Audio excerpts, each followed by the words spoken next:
این لیمون ماندارین شنو؟ ماندارین هم شنوندی؟ او یادش ماندارین نه دیگه لیمون توش لیمونه نه مشمالا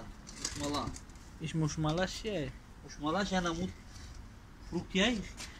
قزار زردینه خیلی رنگی رنگ چیه؟ رنگ ابریکوس پامیدور خیلی دروزی که زرده نه که زردک اوخی مشمالا دیدم خب اینا مهاجران تاجیک در روسیه هم اینا لیمو شنوندن ماندارین مشمالا اینا گل در جای شنوندن که اگر کسی مهنت کنه راحتش میبینه ها اینا مرحمه برادری که در جای کارش هم گل شنونده است هم پامیدور شنونده است هم مرحمه بعد میگن که مهاجرای ما فقط یک بیکارچیان یا کنی نه مرحمه نه گل کو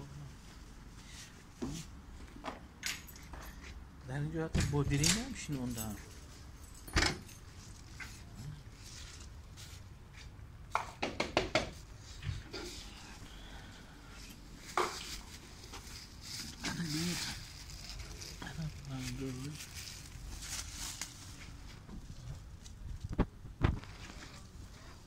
انا بودرینگ هم انا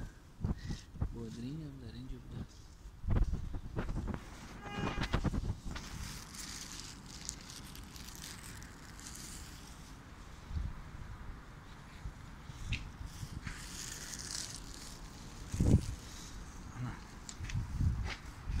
آینه برای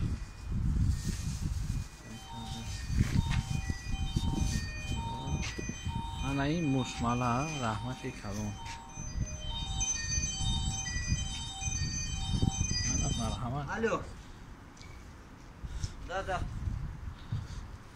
برادر توجیک چیکار بود دست مرحمت رزمانی